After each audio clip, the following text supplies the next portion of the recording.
15 countries. His diverse experience ranges from advising the Parliament of East Timor to leading numerous urban sector investments for the Asian Development Bank throughout Asia. He has also served as Director General of UDA and Head of Investments, Western Region Megapolis Planning Project. He has also worked in the capacity of Managing Director at Dock Street Partners Limited, a boutique investment bank based in Colombo, and TMS Company Limited, a development-focused consulting firm. His academic training includes an MBA from Harvard Business School, a Master of City Planning from Massachusetts Institute of Technology, and a Bachelor of Architecture from Hampton University in the USA. Please welcome Mr. Nayana Mawilmada.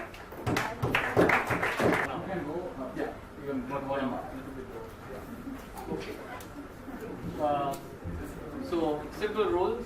If you have a question, just interrupt and ask.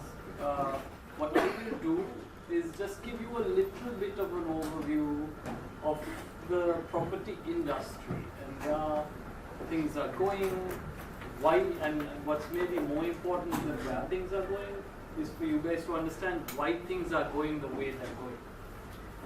And if you can kind of have the courage to dig a little deeper into that, that should give you some very, very interesting insight into where you might invest, where you might see business opportunities, and so on. So I'll go through a few minutes of that, and then it's kind of open season. You guys can ask me whatever you want, whether it's about John Keys, whether it's about property, whether it's about anything except the Constitution is open for discussion. So I'm very happy to answer whatever you want. Okay, just a little background on me. So I, as the lady who introduced said, have been around a few different industries, from banking to consulting to post-property development, and also a little stint in government as well. But it's always revolved around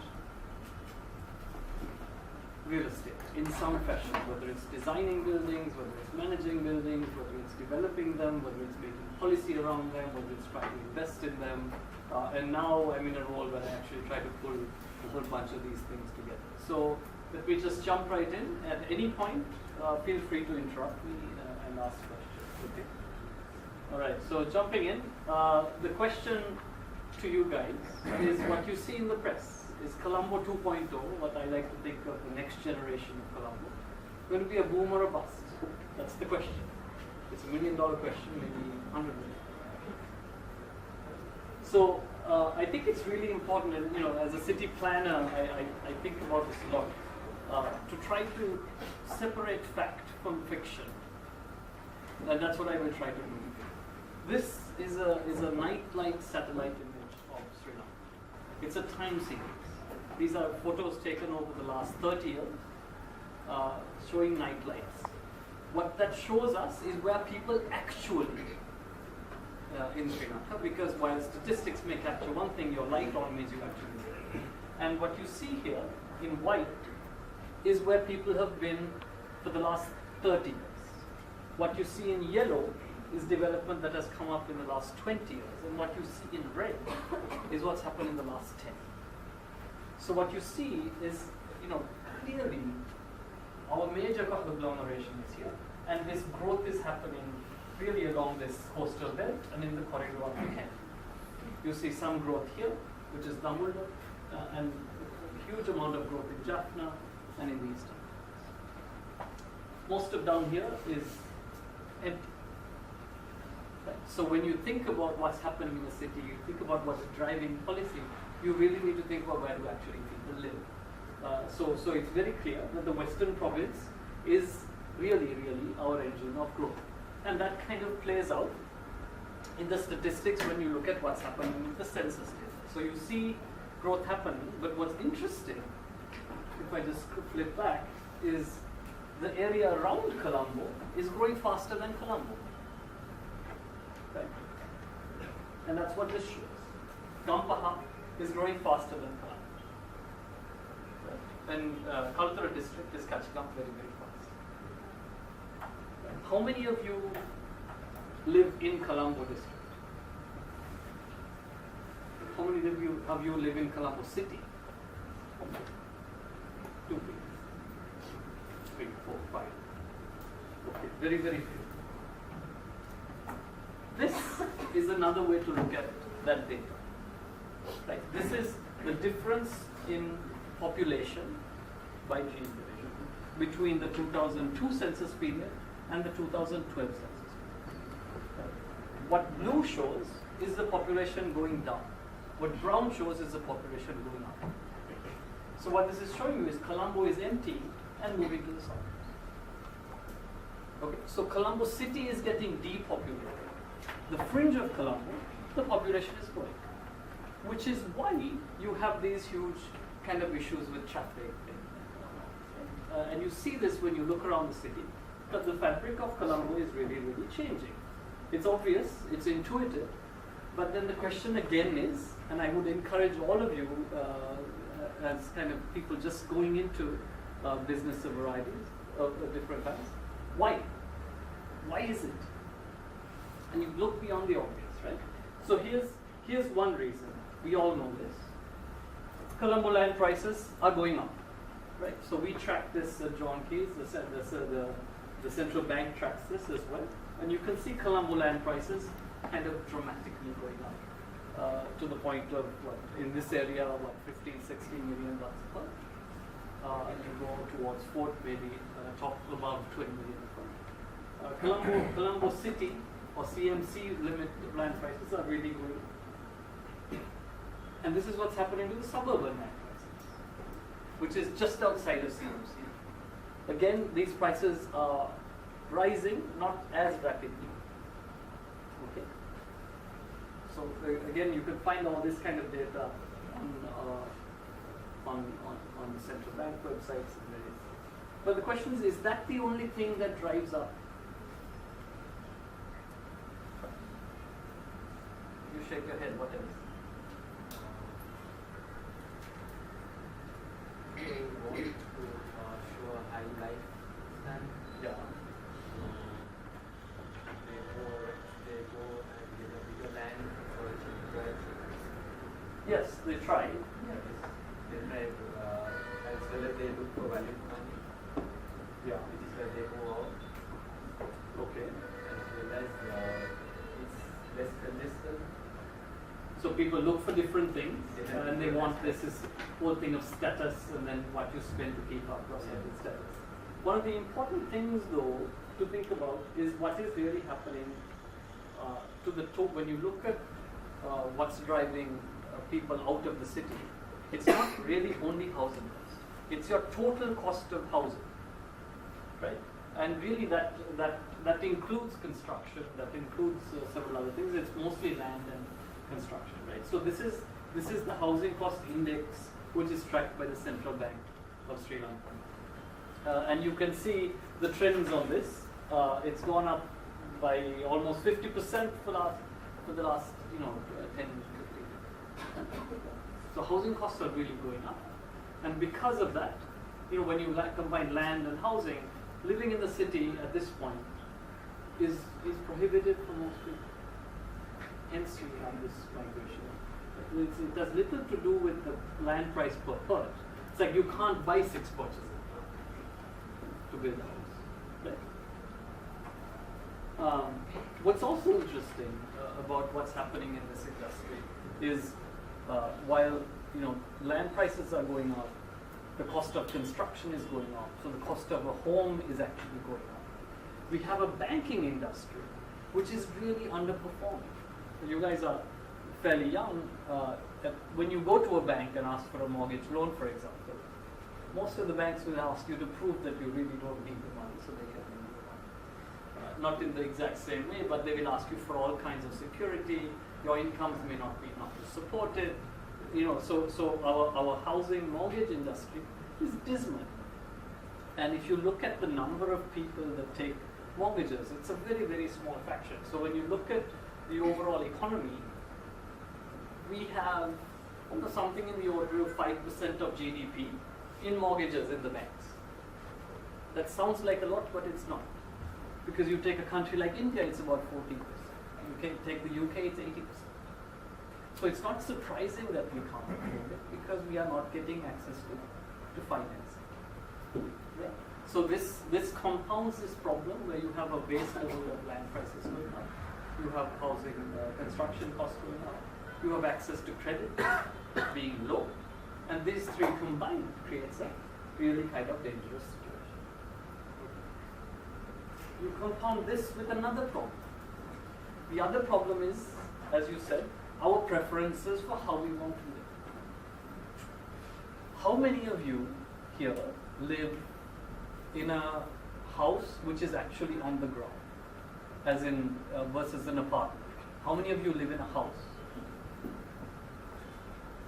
Okay, almost everybody. Does anybody live in an apartment or a flat?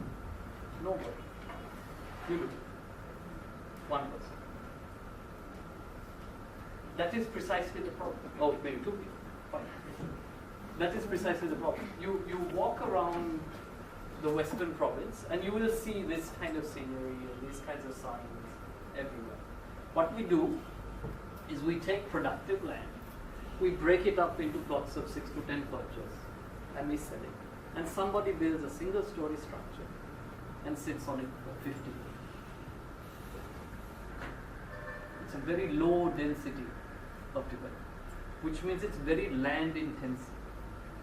It takes a lot of land, which is why you see that pattern that we saw in the first slide, where we are getting a lot of growth, but each family is taking 6 perches and it is cutting across the Western province, and we are taking our trees, our wetlands, and everything like that. It's an extremely inefficient way to develop. It's an extremely inefficient way to live. And it becomes a drain on the economy. Okay. So as this spreads out, you have these kind of really terrible things kind of starting to happen. It's kind of interesting. So this is the statistics of it. Only something like 8%. So if you look at this, you can take flats and apartments. What, 6%? Other, I'm not really sure what it is. Of Colombo, only like 7% plus in flats, or multi-story or multi-family kinds of house. I don't necessarily mean high rise. Okay? We're talking one house per land plot. See how that compares to the rest of the world. Right? These are other countries who you might consider peers or where we want to aspire to be. We're under 10%. Singapore is like 95%. Thailand is 80%. Right? The lowest is Malaysia, Greater Kuala Lumpur, which is 50%. Yeah, if you take Central Kuala Lumpur, it's 70%. Thailand outskirts is 60%. We are like way behind the curve. Way behind. And it boils down to your point. It boils down to a lifestyle preference or a lifestyle choice or a misinformed life. Okay. So it is really up to you guys to challenge that convention. Is that really the way we want to live? And that to me is the challenge of the real estate industry going forward. So when you see, so this is not an art concept. This is looking a drone shot footage I've taken recently just near Berry Lake, just over here, looking that way. And you can look in any different direction. That's like the road, right? And you can take any number of shots. This is what urbanization in Sri Lanka looks like, because we do this really pathetic method of blocking out and set. It's a terrible thing. It makes money, but it's a terrible thing for the industry. It's a terrible thing for the environment and so on. So what I want to drive home to you guys is it's part of it is kind of what's value, what's expensive, but at the end of the day, this is driven by choices that we as Sri Lankans make. And when we keep making these really bad choices and we don't question, we don't have the courage to question, and maybe the development industry doesn't challenge it, then it's a runaway train. And then everything starts going haywire. Right? So here you have another really.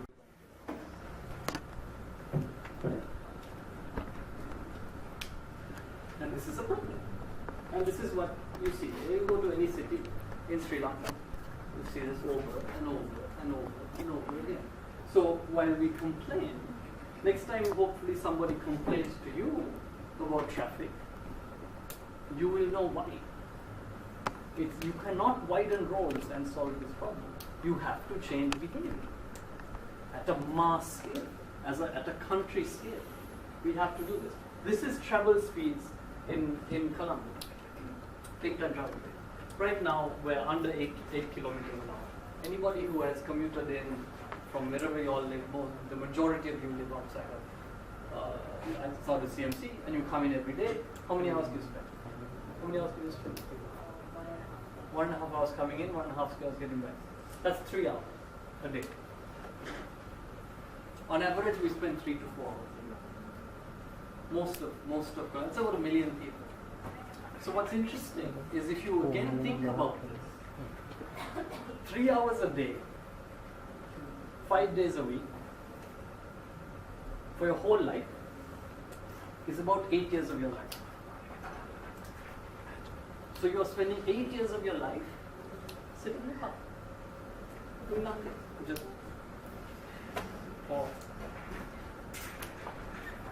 that's what we do. That is the reality. That is the reality. So I would challenge you, if you take nothing from the MBA program, please go out and challenge convince from the MBA. Because if you do that and you're successful, you'll change the country. Fundamentally. So to your point, these are what travel times actually are. That we've been doing some statistical checking on it. At peak time, these are about the hour, like 1.5 to 2 hours. This is an average commute. Right? So if you have a child, and you send the child, you live in Maharagama, and you send them to Bishops, something out here in Colombo. By the time the child is 18, they would have spent 3 years of their life sitting in the car. And this hit me when I was talking to a good friend of mine who actually did this, who lived in Maharagama and came to Bishops every day. And she said, I know my driver better than I know my father. But the thing is, it is true. If you spend 3 hours, 3 days, 3 years of your life with your driver, with your van driver. And by the time you leave school, your father's probably gone. By the time you come back and sleep, your father's still probably on the way back. So, so this bad lifestyle choice, this bad choice on how we deal with real estate or your personal investment trust has cascading effects on the country, on fuel, on your life, on your childhood, on the macroeconomy. Why are we so bent out of shape about fuel prices? Governments rise and fall on fuel price formulas. Why? Because of this bad choice. It shouldn't happen. It shouldn't happen. Okay, so these are the kinds of things that I would love for you guys to really think about. Why is this a problem? Don't take a problem at face value. Try to understand. Peel it back. What is causing this? I love it when Sri Lankans just complain. We love to complain on everything, but we don't bother to think about what the hell is going on. What the hell is going on? So this is a multi-level problem. This problem of, okay, I want prestige, or I have, something, so I want to either buy a car, or I want to have my house with the land, and then you have this cascading impact on lives and livelihoods and so on. Another place where this manifests itself, which I'm studying at the moment also, is car parks. Okay, another manifestation. The development regulations in Sri Lanka require developers to build 1 car park slot per house. Okay, we put in a building plan, let's say where is your car parking. If you build an apartment building for 100 apartments, they'll say you must have 100 apartments. It makes sense if you live out here. So what this shows, what we started to track is how full are these car parks during the daytime and the night. Because it gives us a sense of how many of these cars are actually in and out. So what it shows, and the map is fairly clear, is, the further you go from the center of the city, the car parks are actually utilized. In the center of the city, you don't need a car. On 320, just here, next door to you, has, on 320 here. No, on 320 is not here. On 320's car parking lot is empty most of the time. Just 480 apartments, I'd say about 30%. Because if you live in the middle of the city, you can just get around by tuk or pick me or Uber, just fine. It's far cheaper than driving. But as you get further and further away and you start making these worse and worse lifestyle choices, you end up with this problem.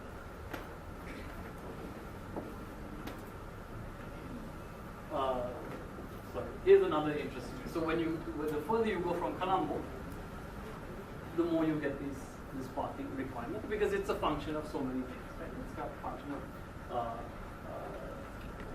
bad economic policy effectively. But what are the other impacts of this trend?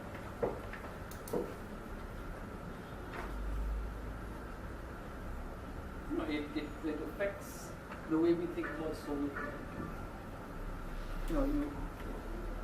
We love our cars, so you see so many political agitations, so many agitations about we want a better road. Have you ever seen a better agitation saying we want better buses?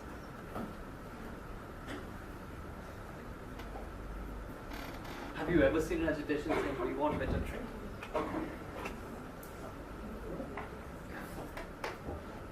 We have. That is because of this cascading problem. So I hope you guys actually dare to think different. Okay. So to me, this has to change. I don't see any choice. I think this has to change. And that's my personal view. Yeah. And I think this really requires a couple of different changes. One is, a really innovative, a new look at design and what buildings and the real estate industry should produce. We have to think really afresh about what we allow people to do with land in terms of this blocking and selling policy, for example. We really have to think about that in terms of policy. Is this what we want? And make regulations important. We have to think very, very sharply about public transport or transportation in general and what we want to do with it, because right now we are off on a very unsustainable path. We also need to think very, very carefully about finance in terms of, number one, how do you finance these buildings, but also more importantly, how do we finance those of you who will be in the job market very soon and will want to buy a house? How do we help the younger generation get access to housing? Because we are in this stage where, in my generation, I grew up in Kent. I live in a house which I inherited from my father, and most of you probably have parents that will say, okay, we'll give you a piece of land. But the reality is, I live in Colombo now, and my father gave me a piece of land in Kent. Not much good. So I have to sell that and try to find something. And that, I think, a large population of the younger generation will face this kind of problem, and that is not enough to enter into the housing market. So unless you really fix finance, you can't actually make it. So the finance industry really needs to step up in a big way, and most of all, a change in attitude, fundamental change in attitude towards lifestyles, towards where we want to. So here's what I think are some of the forces that will actually drive change, right? In a positive way. They may be negative at the moment. You might feel them as negative. I think in a positive way. The increasing cost of vehicle ownership. We all complain about it because we are layering on so many taxes and this and that. The cost of fuel is going up. We have a formula, we don't have. Anyway, there used to be a formula and we don't know if there's a formula, but regardless, fuel prices are anyway going up. Insurance costs are going up, maintenance costs are going up. But while this may feel painful, it's a good thing. Because it will force more of us to maybe get out of a car and get into a bus or a train. It will also force more of us to demand better public transport. It will force us to. I think we need to overcome a little bit of a convulsion, but I think it's a generally positive trend that will help us as a nation, simply because we are in the wrong path. That correction will require a fairly dramatic, very politically unpopular choice. I think we will see in the next 5 to 10 years a decreased need for cars. So cars will be more for vanity than for practical. How many of you here have Pick Me on your phone? Almost all of you. 2 years ago, Pick Me didn't exist. There was no Pick Me. 5 years from now, you will actually be better off going by Pick Me than you will be going by car. You're actually better off in Colombo doing that now. I came here by Pick Me. Yeah. It's more efficient. 150 bucks. And great. Whereas you have to drive around, find parking, all that nonsense. So this trend will completely change, and this, supported by an increase in fuel prices, will drive more people. And that is generally a good thing, because what Pick Me and Uber and all these guys do is they take a car and they use it 24 hours a day, whereas we use it for 3 hours, 1.5 hours in the morning, 1.5 hours in the afternoon. And this is really fast in Sri Lanka, so maybe we should be investing in building beachfront communities. And it won't be for Sri Lankans, maybe people from India and China are going to come in, or Europe, and buy up our beachfront communities, and that's a perfectly rational kind of thing to pursue. But again, that's a commercial choice that we as a company make on a stage by stage basis. So yeah, so I think these various things, it's not one is absolutely right and one is absolutely wrong. It's just, they're all shades of grey. So you have to make, so that's again why I tell you guys, do your analytics. Understand, don't just go by conjecture, or there's this thing, why don't we do this? Look at it, dig deep, try to understand what are the forces that drives it, what are the forces, and pitch business strategy to those forces. Because if you stay the course there, you will win. In the short term, you might lose because people might not get it. But if you stick to it, and if you are convinced and your answer and your analysis is robust, you will win. And you have to be consistent. Yeah. By going Quick high questions. rise, by going high rise, I feel like concentrating people into one location. Absolutely. So what happens to the suburbs outside? How do they develop to? I'm hoping all the suburbs become big giant parks. How do they No, so concentrating about your new project as 800 yeah. houses, so there will be 800 families. Yeah. So all that people concentrating into Colombo, like already Colombo has a lot of job problems also. Like, but it would have nothing to do with job problem. I'll be giving 800 people 3 hours of their lifetime. So yeah. 8 times 800, I'll be giving, what is 8 times 8? 640 years of people's life. So, I'm a Buddhist, I believe I'm going to, I'll attend Nirvana because I've given that many hundreds of years back to people. I'm just saying, so it's Colombo's a small city. Yeah, Colombo's a city of a million people. Why do you want to concentrate too many people inside? Because the pattern that's happening in the suburbs is not sustainable. That's why. Like, if we move the people around, so that makes businesses also want to expand to other suburbs. But it doesn't work that way. Businesses are still concentrated here. Yeah, so we have to make the businesses move, like moving. Chicken and egg. Like all the businesses are here, your jobs are here, your schools are here. So it's easier to bring the people here than to take jobs and schools out. Because jobs and schools are not sustainable if you put them out in the boonies. Because everybody's going to come here. Look, we actually did this study for John Keels. Should we move John Keels out into the suburbs? We actually did this. Okay, what you're saying. And we ran a survey along our staff. The overwhelming answer was, hell no, please don't do it. Why? Because commuting. Yeah, but they all commute, 3 hours a day. Why? Any other guesses? All their kids go to school in Colombo. So they'll have to come in, drop their kids and go back. Overwhelming answer was stay in Colombo. Right? Because while you'll have a Royal and a St. Thomas's and whatever here, it will take 50 years for a school of that caliber to establish in other locations. So parents will be like, look, I'll give my kids the best competitive advantage I can. I will get them to the best school I possibly can, and that's probably correct. Yeah? Any other questions? Yes. You talked about development that apartments are going in Sri Lanka, right?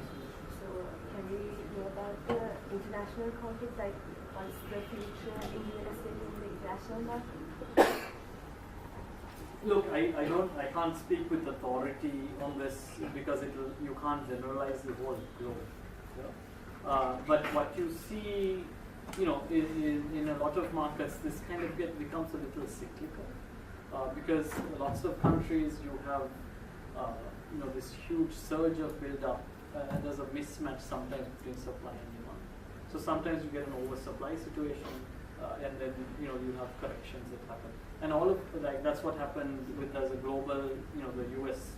Housing market crash, for example. What was happening there was the banks were lending too much to the point where people were borrowing more than they could sustainably pay because they were expecting housing values to grow faster than they really were. So you keep growing, and it kind of crashes. So you have the real estate markets tend to be cyclical.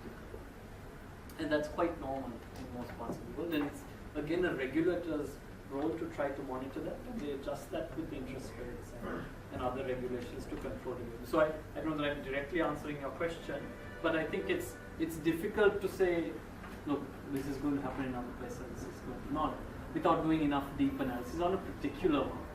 But the fundamental trends of these kinds of things are standard. Right? I mean, the fundamental essence of these kind of behavior patterns, the lifestyle patterns, issues of transport, issues of regulation, the costs of construction, costs of land. These are fundamental building blocks of real estate in any market.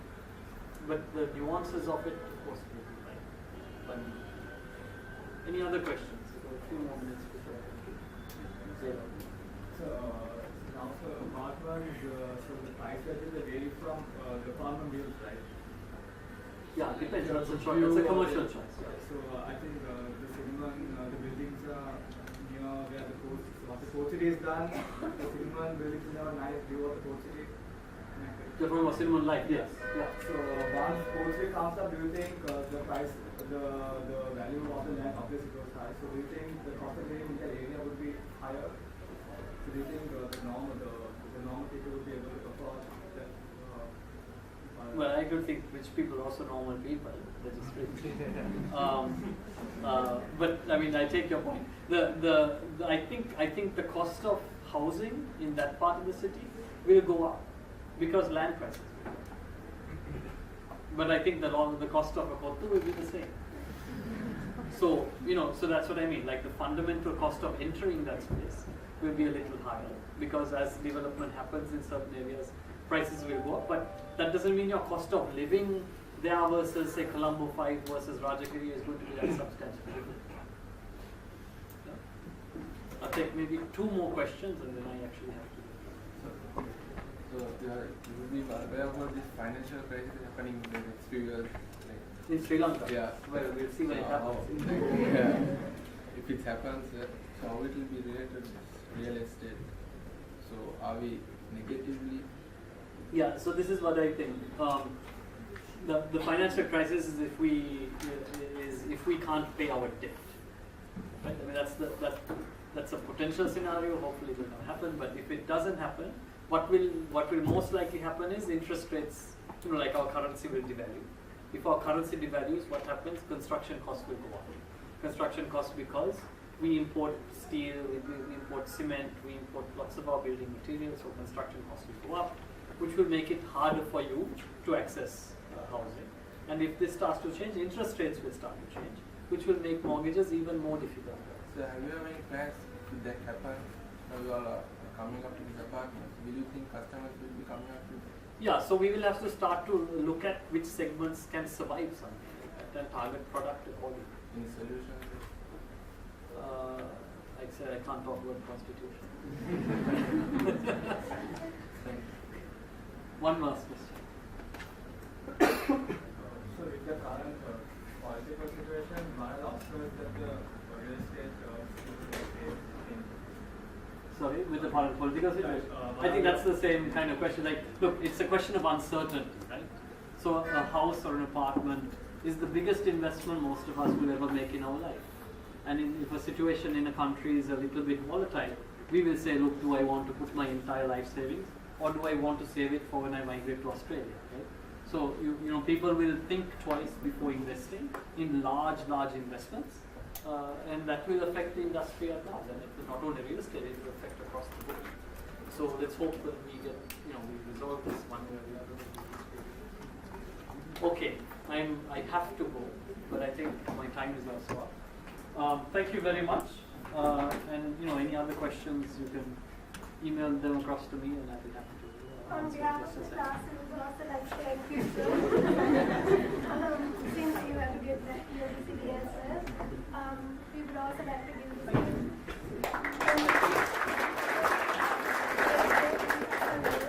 As well as other industries as well, and you know, even in transportation and connecting industries. So thank you so much. You're welcome. Thank you very much.